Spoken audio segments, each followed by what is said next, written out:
The information provided is not a substitute for legal and other professional advice where the facts and circumstances warrant. People should always consult their own legal or other professional advisors and discuss the facts and circumstances that apply to their specific circumstances. The information shared on Ask the Landlord is for educational purposes only.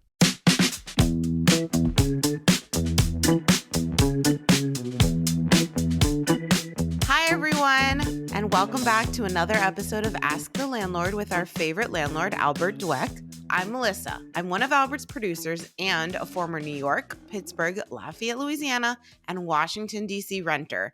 And together, we're going to be asking this landlord some questions. If you want to ask a question for Albert, call us. Leave us a voicemail on the Ask the Landlord hotline. That number is 646-580-3015. How's it going today, Albert? It's going good, Melissa. Thank you. Good. All right.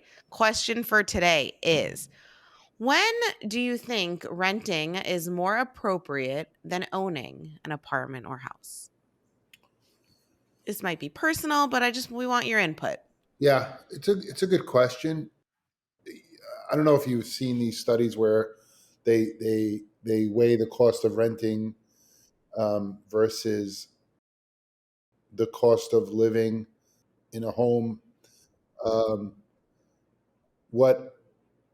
One of the things that I'm an advocate of, and it was Peter Lynch, who's the famous.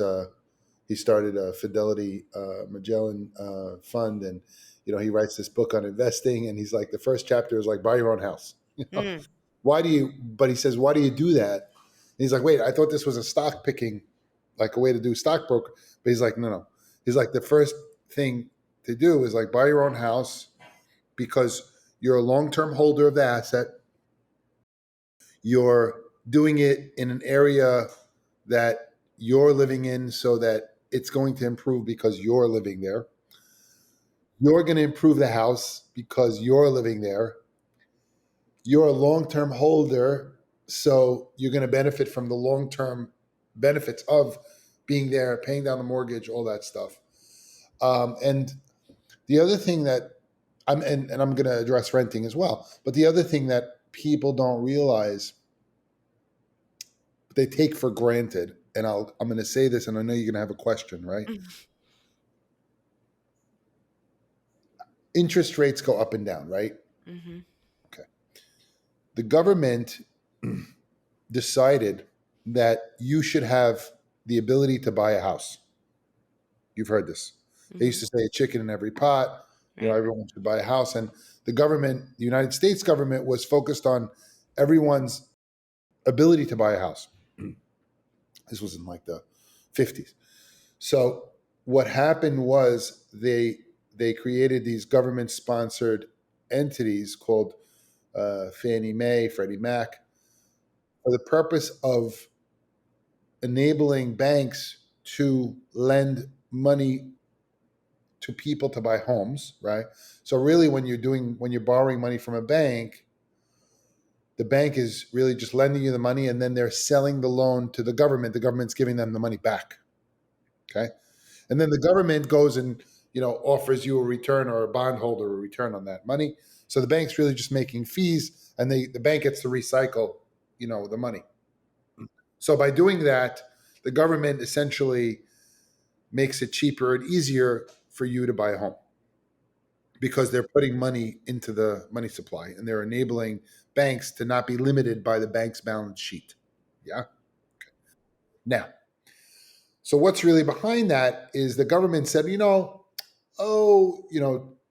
you could borrow money today at 6%, let's say 6%, 7%, whatever. But you could have a 30-year fixed mortgage at 6% or 7%. I mean, a year ago, you could have a mortgage at 3% for 30 years. But you're just saying, you think you're entitled to that. But basically, the government is also saying to you, you know what? We want you to own a house and not be stressed about it. So we're going to make you a loan for 30 years at a fixed interest rate. Mm-hmm. So long. Regardless of inflation. Mm-hmm. So you could borrow money today from the government for a fixed rate for 30 years. And you could pay it back whenever you want with no penalty. Mm-hmm.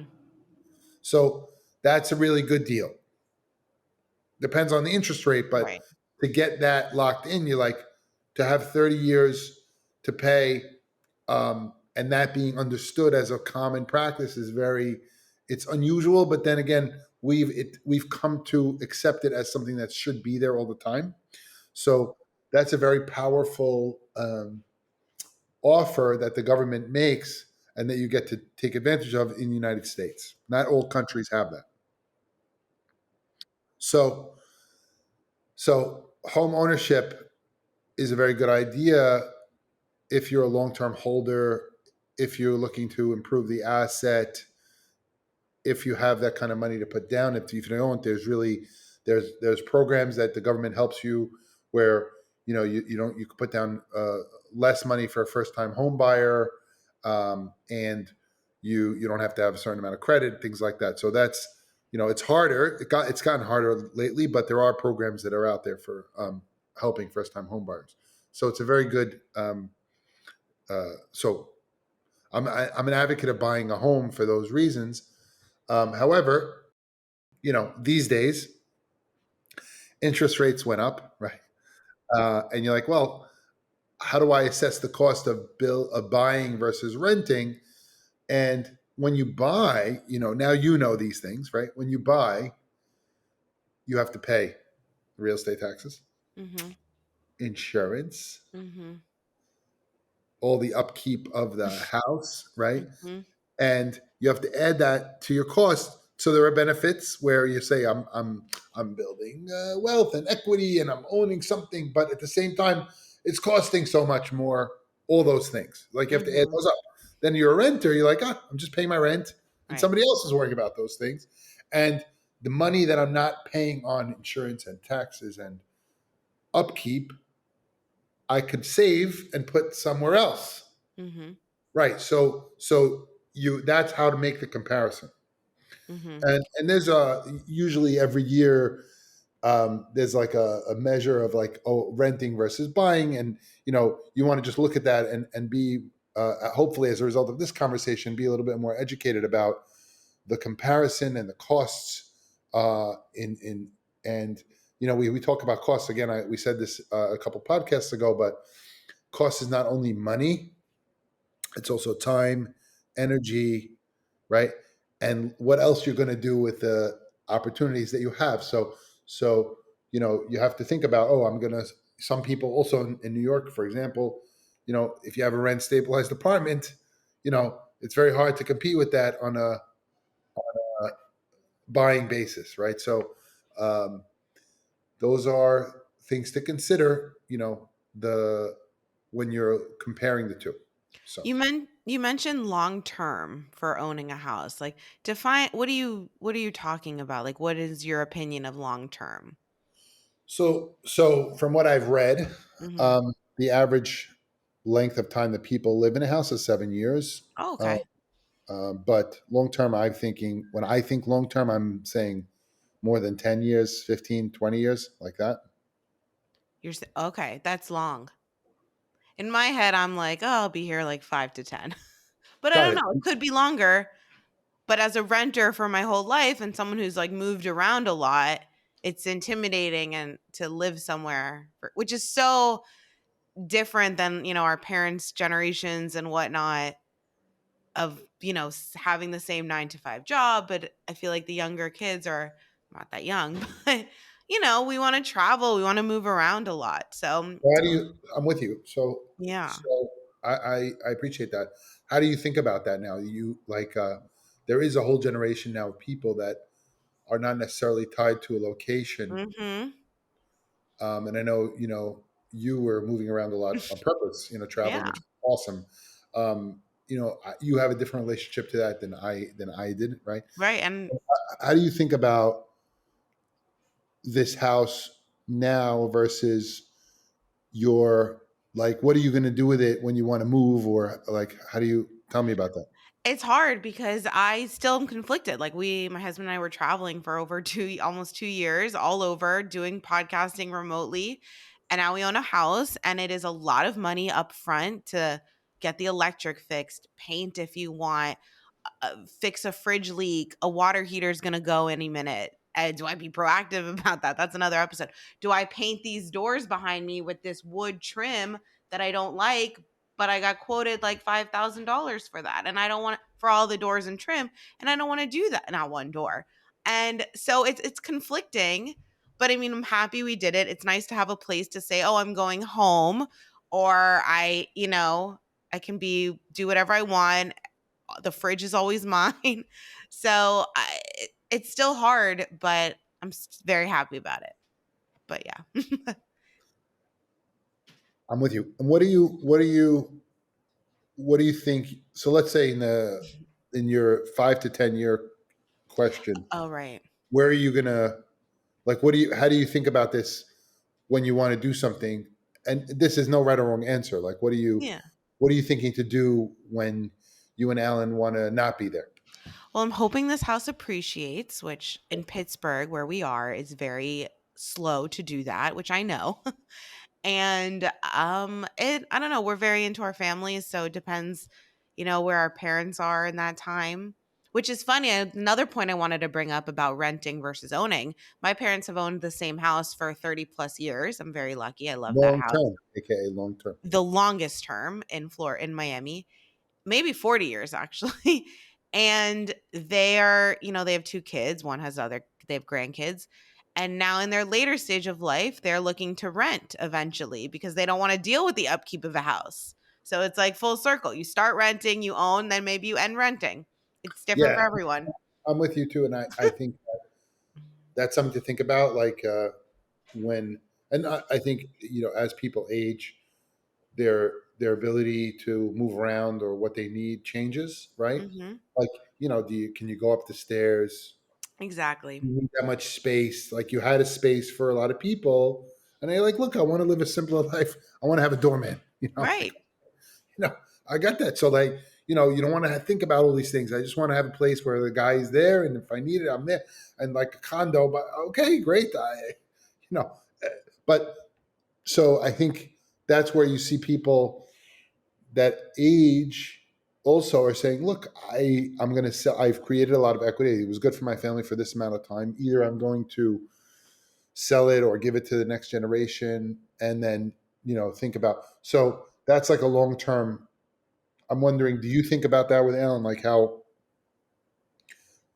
when you retire, what that's going to look like? How do you think about that?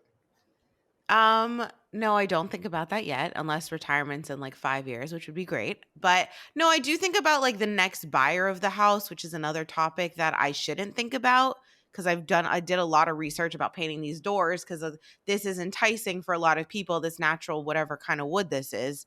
But for some people, they don't like it. So it's like, do I think about the next buyer of when I'm going to sell it? Which I've come to no is the answer. No, you make the space how you want it to be.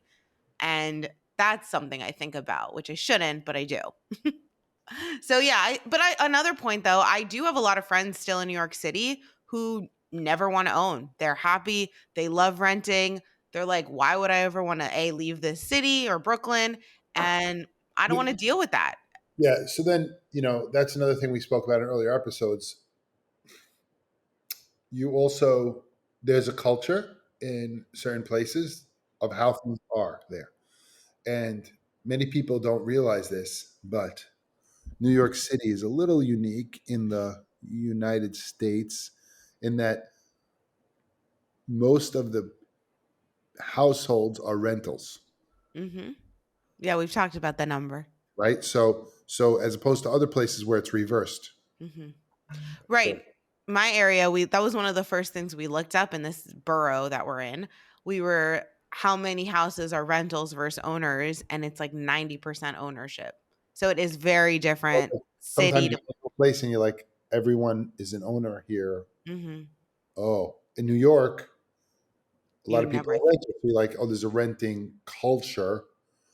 So it's more of like a typical.